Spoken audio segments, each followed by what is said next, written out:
Magandang tanghali po. Oras na para sa maiinit na balita. Babala po sa mga senior citizen, may lola sa Tondo, Maynila na na-hold up ng mga kawatan na karaniwang target daw ay yung mga senior na galing sa palengke. Ang modus nila alamin sa balitang hatid ni Jomar Presto para huwag maging biktima. Pauwi na sana sa kanilang bahay ang 77 years old na si Lola Minerva sa Tondo, Maynila matapos siyang mamalengke noong linggo ng umaga. Makikita ang isang lalaking nakasombrero na tila nagmamadali at hinahabol ang senior citizen. Kasunod ng lalaki ang isang babae na nakaputing t-shirt. Sa isa pang anggulo ng CCTV, makikita na naabutan ng dalawa si Lola Minerva. Hindi na nahagip sa video pero aniya, nakipagkwentuhan pa sa kanya ang dalawa na nagpakilalang magkapatid. Pinulungan ako, sabi niya. Nanay, mahanap kami ka ng mabiling bahay. Nakabababa ko lang, galing ako sa barko eh. Ipakikilala ko kasi yung bago kong misis, yung asawa ko. Asa baka ako? Ang dinalay ka sa bandarina, alikay ka. Makalipas ang ilang minuto, napapayag ng mga salarin ang biktima na sumama sa kanila. Isinakay umano siya ng dalawa sa isang kotse kung saan sumakay rin ang lalaking driver at isang babae na nagpakilalang asawa ng lalaking nakasombrero. Isinaran mo ngayon yung pinto. Doon ho ako nagwala. Ako maingay ka ng driver. Papatayin ka namin. Tinakpan na uli mata ko, niligyan na ako ng sa bibig. Huwag niyo akong papatayin mga anak. Huwag niyo akong papatayin. Sabi kong gano'n. Sa pilitan umanong kinuha ng mga salarin ang cash at mga alahas ng biktima na aabot sa 100,000 pesos. Sinuntok pa raw ang senior citizen sa mukha at binti. Matapos yan, ibinaba raw siya sa bahagi ng Baseco.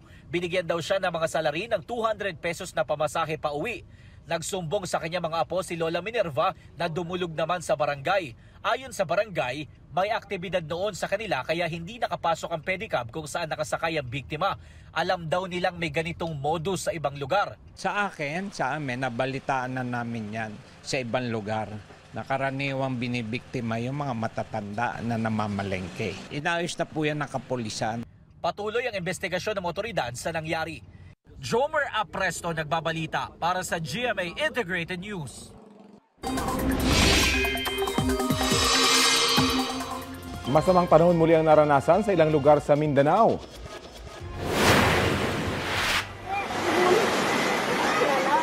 Buwis buhay ang pagtulong ng ilang residente sa Tulunan, Cotabato para makatawid ang ilang estudyante sa ilog. Stranded sila roon kasunod ng pagragasa ng baha. Bukod sa ilog, wala raw ibang madaraanan pa uwi ang mga estudyante. Sa Makilala naman, pahirapan na naging pagbiyahe ng ilang motorista. Apektado kasi ang visibility sa kalsada dahil sa pag-ulan na sinabayan pa ng hamog. Naantala rin ang biyahe ng ilang motorista sa Davao City. Lampas gutter kasi ang baha sa ilang kalsada kasunod ng pag-ulan. Sa General Santos City, isang puno ang humambalang sa Conalagaw Road. Natumbayan sa kasagsagan ng malakas na ulan at hangin. Sa Barangay Apopong, isang kubo naman ang nawasak matapos tamaan ng kidlat. Wala pong bagyo, LPA o habagat pero asahan pa rin ang ulan sa iba't ibang bahagi ng bansa ngayong weekend. Ayon sa Pag-asa, easterlies ang nakaapekto ngayon sa malaking bahagi ng bansa habang Intertropical Convergence Zone ang umiiral sa Palawan at sa Mindanao. Base sa rainfall forecast ng Metro Weather, ulanin ng halos buong bansa sa mga susunod na oras. Umaga pa lang bukas at sa linggo, ilang panig na ng Southern Luzon, Visayas at Mindanao ang makararanas ng light to moderate rains. Higit na mataas ang tsansa ng ulan sa hapon at sa gabi. Posible ang heavy to intense rains na maaaring magpabaha o gumuho ang lupa. Uulanin din ng Metro Manila ngayon pong weekend. Mga kapuso, bukas, mararanasan natin ang ating pinakamahabang araw ngayong taon. Tinatawag yan na summer solstice ayon sa Pag-asa, kung kailan 13 oras ang tatagalang daytime dahil sa panahong ito ay mas nakaharap sa araw ang northern hemisphere ng mundo kung saan naroon ang Pilipinas. Ibinahagi ng ilang Pinoy sa Israel ang bomb shelter na kanilang tinutuluyan tuwing may missile alert doon. Sa video ni newskeeper Eric Calmaregala, ipinakita niya ang maliit na kwarto kung saan sila pumupunta ng kanyang amo kapag may tunog na ng sirena. Wala itong bintana, pero may makina silang may oxygen para makatulong sa kanilang makahinga. Nakahanda rin doon ang kanilang higaan, pati mga pagkain at tubig at iba pa nilang pangangailangan. Kwento ni Regala, 3 hanggang 4 na beses nagkakaroon ng missile alert sa Israel kada araw. Isa siya sa mga OFW na nananatili roon sa gitna ng lumalalang tensyon sa pagitan ng Iran at Israel. Kaugnay niyan, ipinagbabawal muna ng Department of Migrant Workers ang pagpunta sa Israel ng mga bagong hire na OFW. May deployment ban din sa Lebanon para sa mga bagong hire at pabalik na OFW. Good news para sa mga estudyante. 50% na ang inyong diskwento sa pamasahe sa ilang railway lines sa Metro Manila. Epektibo yan simula ngayong araw sa lahat ng istasyon ng MRT3, LRT Line 1 at LRT Line 2. Kailangan lang ipakita ang inyong valid ID o di kaya'y updated registration form kung saang paaralan kayo naka-enroll. Applicable rin ang discount sa mga estudyanteng naka-enroll sa postgraduate studies. Ayon sa Department of Transportation, magagamit ang student discount araw-araw kahit holiday.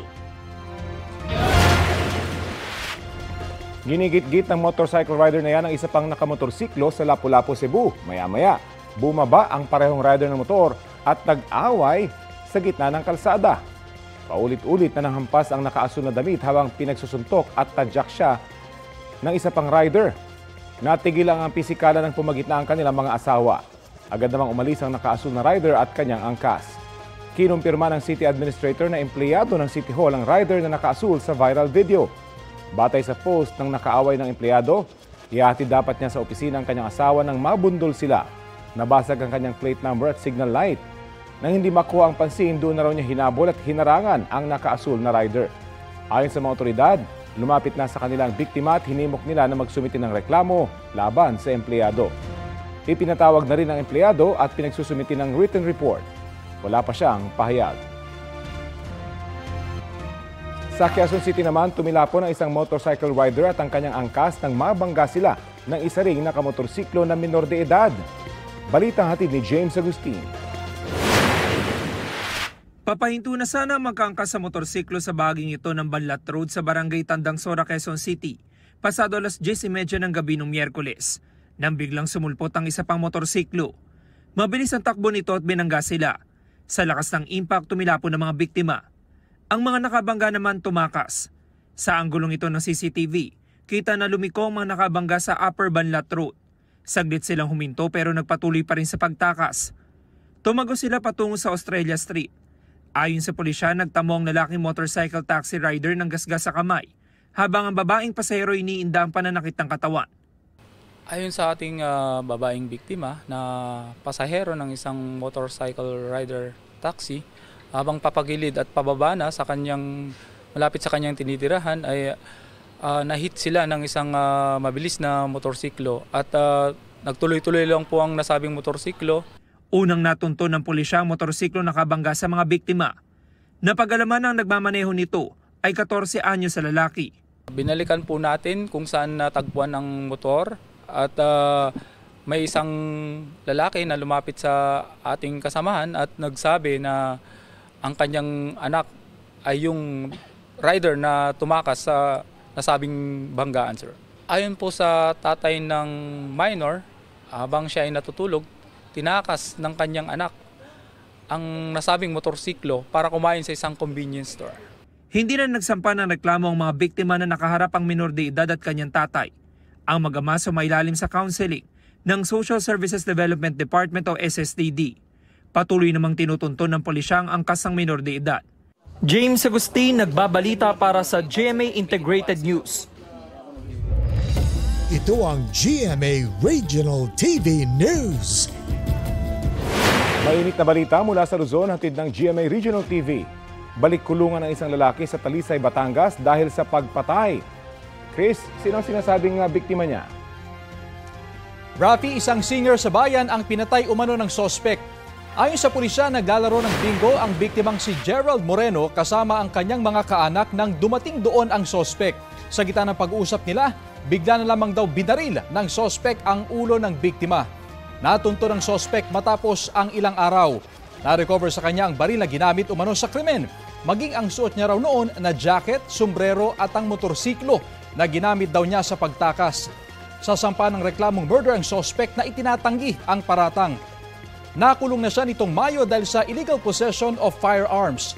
Inaalam na rin ng pulisya kung may iba pang kasabwat o mastermind sa pagpatay.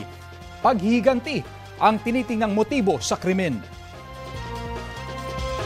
May mga nakikita pa ring pakete ng hinihinalang shabu sa dagat na sakop ng Cagayan. Martes na umaga na makita ng isang mangingisda ang isang sako na may Chinese characters sa pagitan ng Camiguin Island at Cape Engaño. Isang mangingisda rin ang nakakita ng sako na naglalaman ng bloke-bloke ng hinihinalang shabu malapit sa Babuyan Islands sa bandang Gonzaga at Santa Ana. Sa Santa Praxedes naman, isang barangay kagawad ang nakakita ng mga pakete ng palutang-lutang sa dagat noong Sabado. Bago nito, may mga nakita ring sako ng hinihinalang shabu sa mga baybaying bahagi ng Claveria at Calayan. Sa kabuuan, halos 500 milyong piso na halaga ng mga natatagpuang hinihinalang shabu sa dagat ng Cagayan. Bukod pa ito sa mga natagpuan na rin kamakailan sa Pangasinan, Ilocos Sur at Ilocos Norte.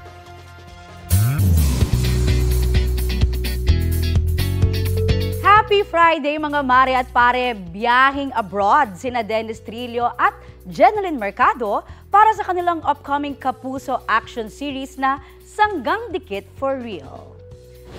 Chika ng Jen sa inyong kumare. Isushoot nila sa Zurich, Milan at Dubai ang hilang habulan at intense scenes kasama ang kanilang co-stars. Mas extra special din daw ang kanilang 2-week work trip dahil sanggang dikit nila ang anak na si Dylan. At makakabonding pa ang Global Pinoy sa ilang events ng GMA Pinoy TV. Para kina Den at Jen, big project talaga ang serye kaya looking forward na silang mapanood ito ng fans sa June 23. Pinasasagot ng Office of the Ombudsman si Vice President Sara Duterte at ilan pang opisyal kaugnay sa reklamong isinampa sa kanya ng Kamara. Kaugnay yan sa paggamit ng confidential funds ng Office of the Vice President at Department of Education. Balita natin ni Joseph Morong.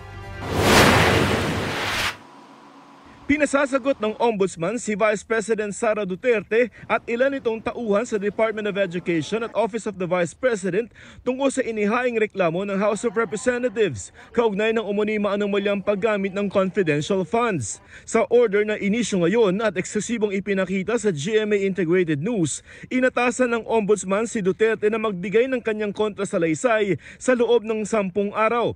Ito ay laban sa reklamong isinampa ng Kamara nitong Lunes para sa umunay plunder, technical malversation, falsification, use of falsified documents, perjury, bribery, corruption of public officers, betrayal of public trust at culpable violation of the Constitution. June 10 nang irekomenda ng House Committee on Good Governance and Public Accountability na sampahan ng reklamo si Duterte at iba pa dahil sa umano'y maanumalyang paggamit ng 500 million pesos ng confidential funds ng Office of the Vice President at 112.5 million pesos na confidential funds naman ng Department of Education. Kabilang sa iba pang sinampahan ng reklamo ang Chief of Staff de Duterte na si Atty. Zuleika Lopez, mga disbursing officer niya sa sina Edward Fajarda at Gina Acosta at Assistant Secretary niya na si Atty. Sunshine Fajarda. Sabit din sa reklamo sina Colonel Raymond Dan Leladchica, Commander ng Vice Presidential Security and Protection Group at Lieutenant Colonel Dennis Nolasco. Ayon sa Ombudsman, kung hindi makakapagsumite ng kanilang counter-affidavit ang mga respondent, ay itinuturing na itong waiver nila at itutuloy na ang preliminary investigation sa reklamo. Sinusubukan namin kunan ng pahayag ang kampo ni VP Sara at ng iba pang mga respondent. Joseph Morong nagbabalita para sa GMA Integrated News. Biglang sinugod ng grupo ng mga kabataan ang mga sakay ng kolong-kolong na yan na huminto sa isang bakuran sa Solsona, Ilocos Norte. Ang isa sa kanila may dala pang baseball bat. Nang makalapit, pinagsusuntok na nilang driver at iba pang nakasakay nito. Umawat naman ang isang babaeng nakapula at pilit na pinalayo ang mga sumugod. Ayon sa pulisya, selos ang ugat ng pananakit. Nakita raw kasi ng isa sa mga lalaking nambubog ang kanyang girlfriend na inihatid ng lalaki na kakulong-kolong.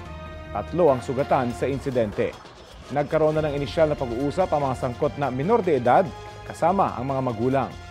Ayon sa pulisya, hawak na ng DSWD ang reklamo.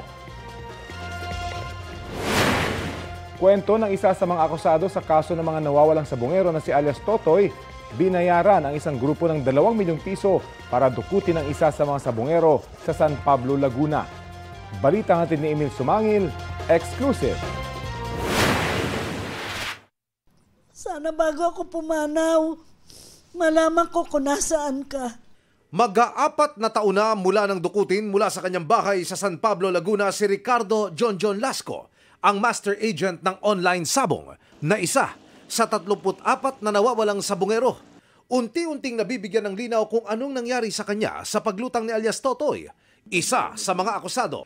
Ayon kay alias Totoy, dinukot si Lasco para pigain tungkol sa kinalaman niya sa pagpirata umano ng online sabong broadcast. Kay alias Totoy raw mismo ito pinatrabaho para raw dukutin si Lasco. 2 milyong piso ang ibinayad sa isang grupo na hindi niya muna pinangalanan. Hindi rin niya sinabi kung sino ang nag-utos at nagbigay ng pera. Ako mismo ang nagbayad sa kanya ng una, 2 million para anuhin yun. Kulang ng 2 million, sir. Gawa ng maraming tao ang ginamit ko dito. May ipinakita rin sa amin si alias Totoy na video umano ni Lasco habang hawak ng mga umunoy dumukot sa kanya. Pero dahil sensitibo, hindi na muna namin ito ipapakita. Nakausap sa telepono ng pamilya ni John kasama ng iba pang pamilya ng mga nawawala si alias Totoy. Ako lang malaman kung nasaan ang anak ko, kung anong ginawa nila. Sa totoo lang, Nay, wala na po tayong pag-asa na mabuhay pa ang anak nyo dahil wala na siya. Pasensya na kayo, Nay, at masakit din para sa akin na mawalan din ng pamilya. Pero, Nay, ako ang susi ng lahat at makamit nyo ang justisya. John, anak, ito na ang pagkakataon. Dininig na ng Panginoon. Kadugtong ng buhay ko, anak. Ang makita ka pa, kahit na buto na lang. Tanggap ko na, anak. Ito pong witness ito ay sa aming tingin ay credible. Sapagkat lahat ng impormasyon nalalaman niya. May personal knowledge siya rito eh. Ito po ang inaantay nila eh. Pag hindi po kayo kumilos dito, ibang usapan na naman po ito. Ang NBI at PNP, handa raw umalalay para bigyang proteksyon si alias Totoy. Ang PNP po, especially ang ating GPNP, ay siya po willing na siya po mismo ang pumunta doon at alamin kung saan ba yung eksaktong sinasabi niya. Kailangan muna niyang mag-execute ng affidavit kung meron siyang personal knowledge. Nauna nang ibinunyag ni alias Totoy sa aming eksklusibong panayam na sa Taal Lake, inilibing ang mga nawawalang sabongero. Ayon kay Justice Secretary Jesus Crispin Remulla, kakailanganin ng mga eksperto para makumpirma ito. We will need technical drivers to do it kasi malalim din yan. And it's not easy to go into a lake bed to look for human remains. Anya, bagaman hindi imposible ang kwento ni alias Totoy, maingat daw nila itong pag-aaralan. Kasi kung walang trace talaga, it can be a credible story. When you vanish without a trace, then it must be somewhere where people have not been able to look. Baka hindi na titingnan pa yung lugar. Mahalaga raw makanap ang mga buto, hindi lang para mapausad ang kaso, kundi para rin sa mga kaanak. Panawagan ng pamilya ng mga nawawalang sabongero. General Torre, kayo na po ang pang-8 PNP chief na naupo mula nung pumutok ang kaso ng mga nawawalang sabongero. Kaya't kami nananawagan, kailan po kikilos ang PNP? Hinihiling po namin ang isang formal na case conference. Ginoong Pangulo, kami po ay naninikluhod sa inyo. Hindi po namin inaasahan ng milagro. Ang hinihiling lang po namin ay isang malasakit. Ang inyong pakiusapan ng mga ahensya na muling buksan ang investigasyon. Sa 34 na nawawalang sabongero, pagkawala pa lang ng 7, ang may kadikit na kaso na dinirinig sa 2 korte sa Maynila at San Pablo, Laguna. At sa 9 na akusado para riyan, walang nakakulong. Naka-bail yung iba at yung iba naman ay hindi pa charged. Tsaka meron din mga andyan pa rin sa paligid na alam mo na. Kinwestiyon pa nga ng 6 sa Korte Suprema ang pagbaliktad ng Court of Appeals sa pagpayag ng lower court na makapagpiyansa sila. Ang pagkawala naman ng 27 iba pa, nasa proseso pa rin ng case build-up at magkatuwang ng iniimbestigahan ng NBI at PNP.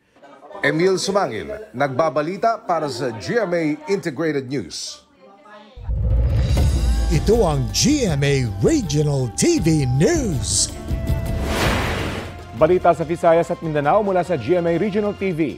Matapos ang halos 3 linggo, may update sa kaso ng pamamaril sa isang aso sa loob ng isang universidad sa Iloilo City. Cecil, kumusta na ang investigasyon? Rafi, hawak na ng mga otoridad ang CCTV footage ng insidente nitong Mayo. Ayon sa pulisya, mahalaga ang footage na magsisilbing dagdag ebidensya sa pagsasampa nila ng reklamo laban sa security guard ng Central Philippine University na namaril sa aso. Bago ang development, una nang naibalita ang insidente dahil sa video ng isang animal rights group. Sa video, maririnig ang putok ng baril at pag-iyak ng aso, maging ang pagtakbo ng 2 iba pang aso. May nakakita rin ng isang trash bag sa likod ng pick-up na pinaniniwala ang pinaglagyan ng binaril na aso. Paliwanag ng gwardya, natakot siya na baka may rabies ang aso kaya niya yun binaril. Tinanggal na siya sa trabaho at formal na sasampahan ng reklamo. Tiniyak naman ng universidad na isolated lang ang pangyayari at ligtas ang kanilang paaralan maging sa mga hayop. Sugatan ng isang lalaki matapos makuryente sa Bacolod City. Base sa investigasyon, installer ng internet ang lalaki. Napahawak daw siya sa live wire hanggang mahulog mula sa poste. Wala raw suot na anumang protective gear ang lalaki bukod sa gloves. Nagpapagaling na siya sa ospital. Plano ng Bacolod City Disaster Risk Reduction and Management Office na ipatawag ang mga installer at linemen ng mga telco at power distributor sa lungsod para paalahanan ukol sa safety protocols.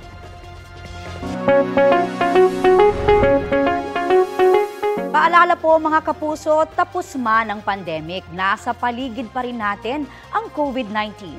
Katunayan, may bago na namang variant ng SARS-CoV-2 virus, ang NB181 o Nimbus. Ang nasabing variant, produkto umano ng maraming mutation at kombinasyon ng mutated viruses na ang ninuno ay Omicron variant. Ito raw ang pangkaraniwang variant na kumakalat ngayon sa Amerika, Australia at sa Southeast Asia. Wala pa namang napapaulat na kaso niyan dito sa Pilipinas. Sa ibang bansa, razor blade variant ang tawag dyan. Matagal at masakit daw kasi talaga ang sore throat ng tinatamaan nito. Sabi ng eksperto, mabilis itong makahawa pero mild lang ang kaso. Sabi ni Health Secretary Ted Herbosa, may ibinibigay pa ring proteksyon ang bakuna laban sa COVID-19 sa mga naturang variant. Muling binigyang diin ng mga otoridad na ang Nimbus variant ay nasa kategoryang variant under monitoring. Ibig sabihin, mabilis na kumakalat pero mahina lang ang tama para magbigay ng public health risk.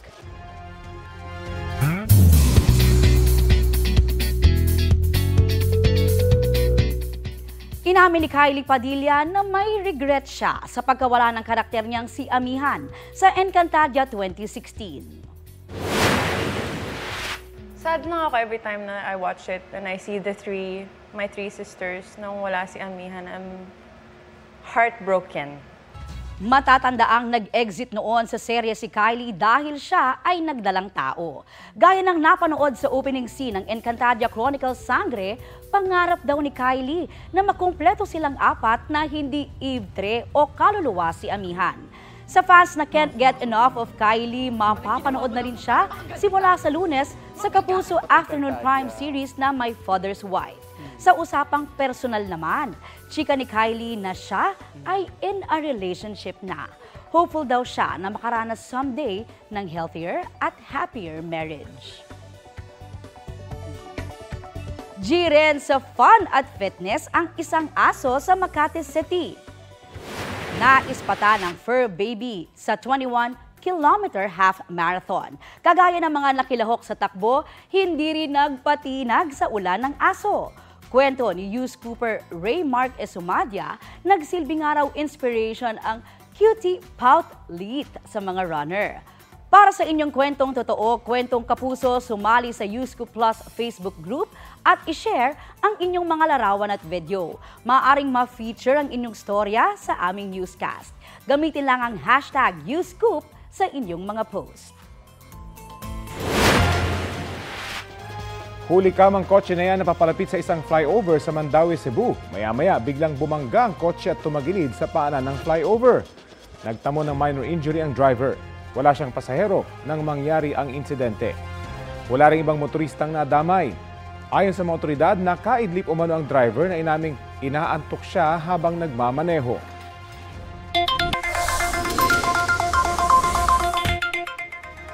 Beep, beep, beep mga motorista, magpagas na dahil may naasahan na namang big-time oil price hike sa susunod na linggo. Sa estimate ng Oil Industry Management Bureau ng Department of Energy, batay sa 4-day trading, mahigit 4 pesos hanggang halos 5 pesos ang posibleng taas presyo sa diesel sa susunod na linggo. Mahigit 2 pesos hanggang 3 pesos naman ang posibleng dagdag sa kada litro ng gasolina. Habang sa kerosene, may posibleng taas presyo hanggang 4 pesos and 40 centavos. At kaugnay sa posibleng big-time oil price hike sa susunod na linggo, kausapin natin si Department of Energy Oil Industry Management Bureau Assistant Director Rodela Romero. Magandang umaga at welcome po sa Balitang Hali. Magandang umaga, Sir Rafi, at magandang umaga po sa lahat. Opo, pakipaliwanag nga po, bakit biglang sipa ng presyo ng produktong petrolyo para sa susunod na linggo? Yun nga po, Sir Rafi, base sa monitoring natin sa Nino Plus Singapore sa 4 na araw, yan po yung lumabas na presyuhan. Kasi nga po, doon sa nangyaring pag-atake ng Israel sa Iran po. So, yung geopolitical conflict na yun po ang nag-contribute kung bakit makakaranas tayo ng pagtaas sa presyo. Anong particular factor kaya sa tension sa pagitan ng Israel at Iran yung nakaka-apekto sa presyon ng langis at produktong petrolyo? Nabawasan po ba yung oil production? Sir Rafi, kung titignan po natin yun sa monitoring natin, wala pang actual supply disruption eh. Haka-haka pa lang po, speculation na kinatatakot nila na kapag umisting pa po yung kaguluhan na to, baka harangan din po yung tinatawag nating Strait of Hormuz, yung dinadaanan ng mga oil vessels natin. Yun, kapag nangyari po yun talaga, merong pong actual supply disruption. Kasi sa ngayon po, tumaas po yung mga shipping costs, yung mga premium sa pagbili po ng produktong petrolyo. So speculation pa lamang po pala ito. Batay pa lang po sa 4-day trading. Oo, 4-day trading pa lang yung projection. So posible pa po itong madagdagan at depende nga kung magkaroon nga ng pagharang doon sa Hormuz Strait ay madadagdagan pa itong dagdag presyo. Tama po, Sir Rafi. 4-day trading pa lang po yun na monitor natin. Itong araw na to, matatapos ang Friday trading, mamayang gabi. So kung magiging basihan po yung trading for the whole week, mula Monday po hanggang Thursday, halos $3.5 to $4 per barrel po ang tinaas sa mga produktong petrolyo. Kaya yan po yung naging epekto. Wala naman po nang monitor na may mga bansa na nag-hoard kumbaga or kumukuha na ng advance na orders o ng delivery in anticipation nga kapag maharangan yung Hormuz Strait? Bawat bansa naman po, Sir Rafi, meron silang tinatawag na mga inventaryo nila. In fact, tayo din may sarili tayong inventaryo dito sa ating bansa. Required po yun sa mga oil companies. Yun nga lang po, maliit lang po yung ating inventaryo plus the fact na ang pricing po talaga natin in market forces. So, sa yung inventaryo po, hindi siya kagaya ng ibang bansa na ginagamit lang nila kapag merong talagang ganitong problema. Tayo po, tinatawag natin moving inventory. Bagamat mahirap po mag-speculate, hanggang kailan kaya itong upward trend sa presyo? Yun nga po, tama kayo, sa mahirap mag-speculate. Pero karamihan po sa mga kadahilanan ng pagtaas, wala tayong control.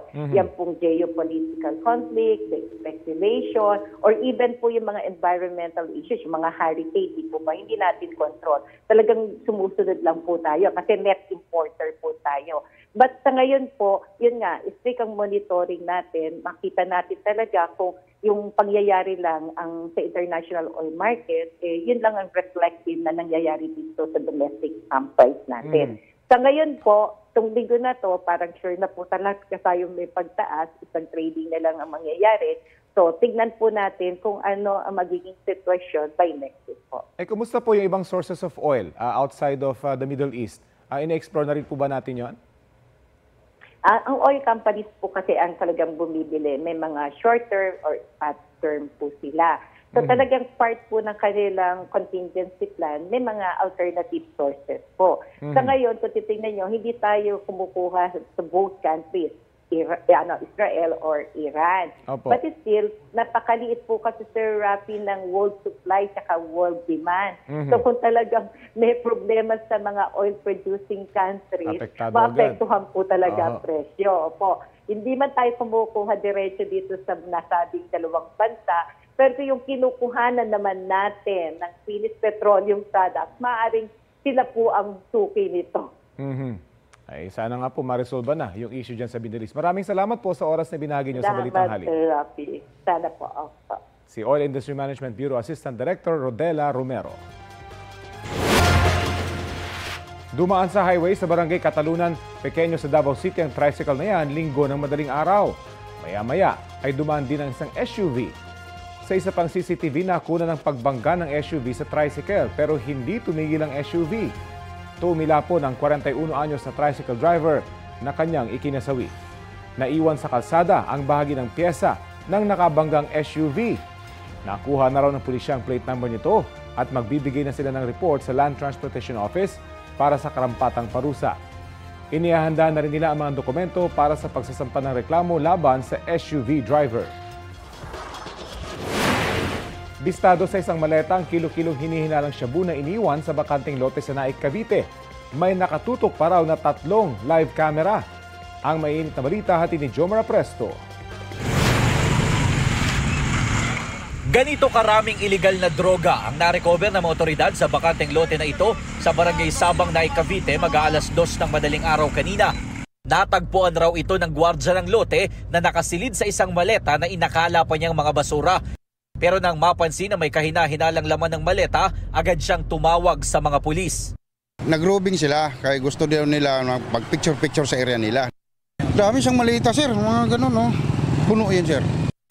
Ayon sa pulisya, umabot sa 30 kilos ng hinihinalang shabu ang narecover, nakatumbas ng 204 million pesos. Dito sa bahaging ito ng Friendship Road, natagpuan ng otoridad ang isang malaking maleta na naglalaman ng kilo-kilong hinihinalang shabu. Huli na raw nang malaman ng mga otoridad na meron palang 3 live camera na tila pinanonood sila. Lumalabas sa investigasyon ng pulisya na isang kulay gray na MPV ang nagpaikot-ikot sa lugar at nagbagsak sa maleta. Posibleng may katransaksyon raw sa lugar ang mga ito na siya namang kukuha sa mga droga. Sabi pa ng pulisya, maswerte at naunahan ng gwardya at ng mga pulis ang katransaksyon. So yung modus na yun yung tinatawag na natin na dead drop scheme, kung paano sila magbenta ng droga. So malaking grupo to, itong involved dito. Kung hindi nakarating kaagad yung pulis natin, baka agawin pa nung kung sino man yung personality na nag-iwan doon sa suspected items.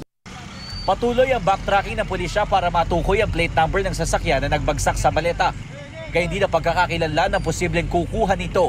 Sa oras na mahuli o makilala ang mga salarin, mahaharap sila sa reklamong paglabag sa Comprehensive Dangerous Drugs Act of 2002. Jomer Apresto nagbabalita para sa GMA Integrated News. Ito ang GMA Regional TV News. Dito sa Dagupan City, mahigit 1 buwan ng problema ang baha sa isang compound sa Barangay Mayombo. Sa tagal ng pagkakatenga ng tubig na naipon dahil sa mga pag-uulan at high tide, nagkulay lumot na yan. May kanal sana na daraanan na baha pero natabunan. Nakipag-ugnayan na raw ang mga opisyal ng barangay sa City Engineering Office para masolusyonan ang problema. Pansamantalang tatambakan daw ng graba ang bahang kalsada para madaanan. Tataasan din daw ito kalaunan pagkatapos ng ginagawang kalapit na kalsada. Hulikam ang pananakit ng isang lalaking hinihinalang palaboy sa kalsada ng Konsolasyon dito sa Cebu. Sa viral video, unang sinuntok ng lalaki ang isang nakasakay sa motorsiklo. Lumapit din siya sa isang lalaking nakaupo sa gilid ng kalsada at sinuntok niya ng 2 beses. Nakunan din siya ng video na lumapit sa isang karinderya. At matapos ang ilang segundo, tila galit siyang umalis at itinapo ng hawak na plato. Kasunod ng pag-viral ng video, natunto ng pulisya ang lalaki sa Barangay Pulpugan. Pinaliguan at inayusan siya. Natukoy na taga Cebu City ang 36 years old na lalaki. Sa tulong ng LGU, dinala ang lalaki sa Vicente Soto Memorial Medical Center para sa agarang atensyong medikal. Nakatakdang makipag-ugnayan ng mga otoridad sa pamilya ng lalaki sa Cebu City. Sinaklolohan ng 4 na pulis ang isang nanganganak sa bangketa sa EDSA Balintawak. Balitang hatid ni Bea Pinlac. Hindi pangkaraniwang tagpo sa gilid ng EDSA Balintawak sa Quezon City Miyerkules ng madaling araw. Rerespondehan sana ng mga pulis ang isang nadulas na babae. Pagdating sa lugar, buntis na nasa tabing kalsada ang naabutan nila na manganganak na. Nakita ko yung babae, duguan at manganganak na siya. So ang ginawa nung kasama ko, sinalo niya yung bata. Halos wala pang 20 seconds, lumabas na yung bata. Tulong-tulong ang 4 na rumesponding pulis sa pag-alalay sa babae, pagtawag ng ambulansya at pagmando ng traffic. Ayon sa pulisya, kasama noon ng babae ang isa pa niyang anak. Binalot nung white cloth, no, at pinayungan din yung, kasi medyo umuulan, para hindi mabasa yung nanay at yung baby. Malusog po yung bata at umiyak pa nga po yung pagkalabas niya. Makalipas ang ilang minuto, dumating ang ambulansya ng barangay na ligtas na nagdala sa mag-ina sa ospital. Bibigyan naman ng parangal sa Camp Karingal sa Lunes ang 4 na pulis na tumulong magpaanak sa babae. Bea Pinlac, nagbabalita para sa GMA Integrated News.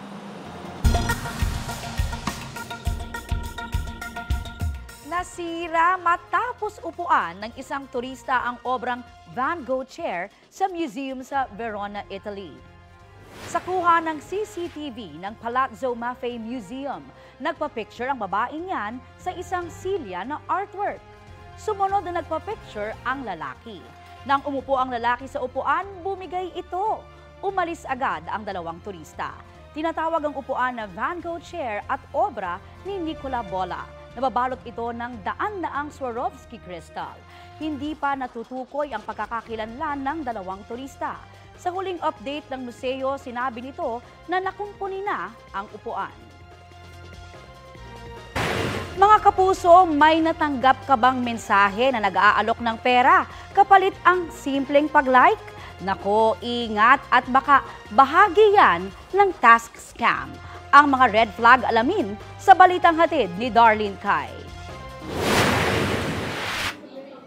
Work from anywhere ang alok ng nagpakilalang staff ng isang digital marketing agency na minsang nag-message kay Bea.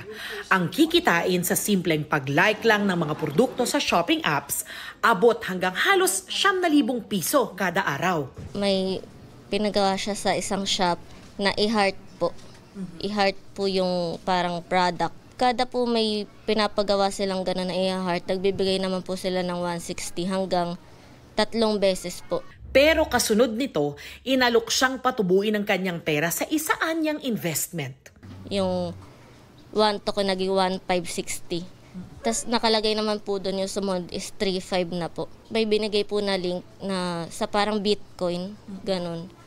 Doon po yung para mag-i-invest, lalaki daw po yung pera doon. Dahil malaking tumubo, nangutang na siya para makapaglaan ng mas malaking pera. Pero di na ito ibinalik at blinak na siya ng kausap. Natulala po ako nun Natulala po ako kasi yung 6K doon sa 9,800, inutang ko lang din po yun. Kala ko kikita ako, mas nalugi pa pala. Mahigit 38,000 pesos naman ang nascam mula kay Pearl sa pareho ring modus. Mas professional sila, Ma'am Darlene. Ang galing nila magsalita. Kumbaga, madadala ka talaga. Sakto, Ma'am Darlene, kasi that time talagang naghanap din ako ng side hustle. Nagmakaawa pa siyang maibalik ang 38,000 pesos pero hindi na siya pinansin at blinak. Ayon sa Presidential Anti-Organized Crime Commission o PAOK, task scam ang modus. Pasasakayin ka Kunyari, mga gagawin mo para kumita ka, di ba? Tapos, ang mabigat kasi dito, grupo-grupo din yan. Posibleng nakukuha ang cellphone number ng mga biktima sa pamamagitan ng MC catchers o mga device na may kakayahang humigop ng numero, mensahe at iba't ibang data sa mga smartphone sa paligid. Kukunin nila yung mga cellphone numbers, tapos ite-text blast nila ngayon.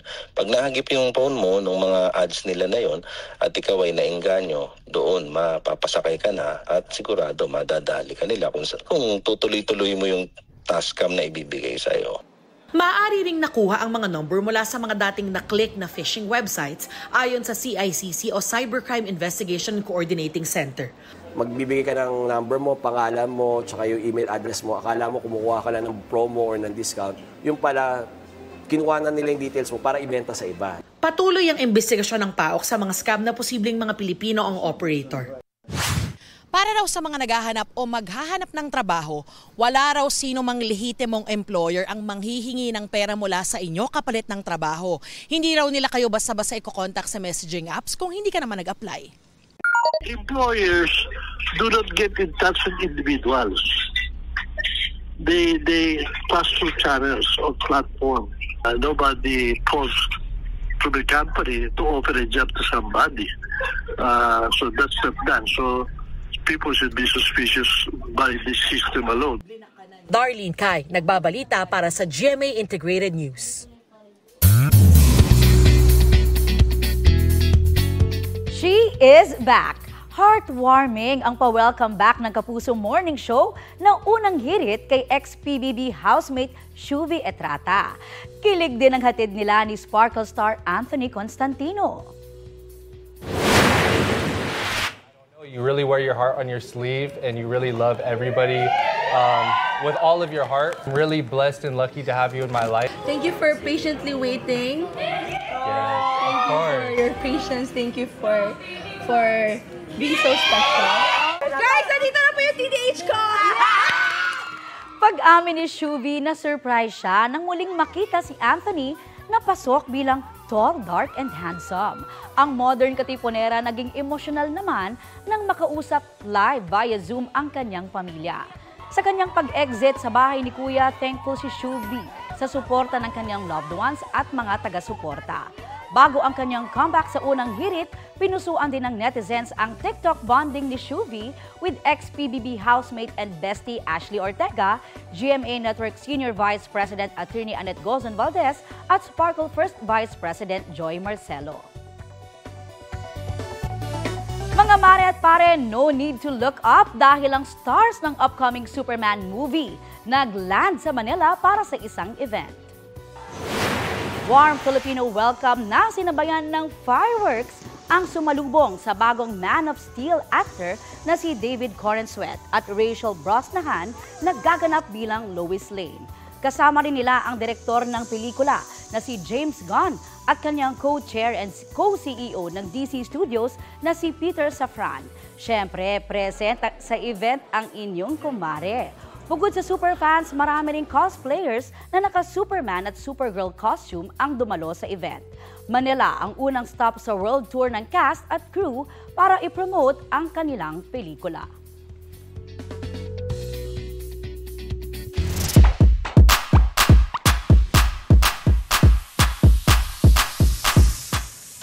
Patok ang isang pasyalan sa Tanay Rizal na it's giving a view, pero hindi kailangan ng mahabang lakaran. Ang makikita raw sa tuktok talagang magbibigay ng relaxation. Pa-view naman yan. Ayan, no?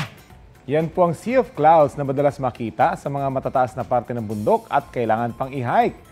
Na-achieve daw yan ng uploader gamit ang sasakyan. Walang matagal na hiking. Kwento ng uploader ng video, ipinarada lang nila ang kanilang kotse sa parting yan ng nature park at natanaw na agad ang Sea of Clouds. Worth it ang experience kahit may entrance fee. Pwede rin daw gumamit ng binoculars o drone para sa mas magandang viewing experience. Ang video na yan may mahigit 1.5 million views online. Wow! Ganda! Galing, ano? Sarap sa paningin. Oo, pwede dyan tumakbo tsaka mag-bike din siguro. Ito po ang Balitang Hali. Bahagi kami ng mas malaking misyon. Rafi Tima po. Kasama nyo rin po ako, Aubrey Carampel. Para sa mas malawak na paglilingkod sa bayan, mula sa GMA Integrated News, ang News Authority ng Filipino.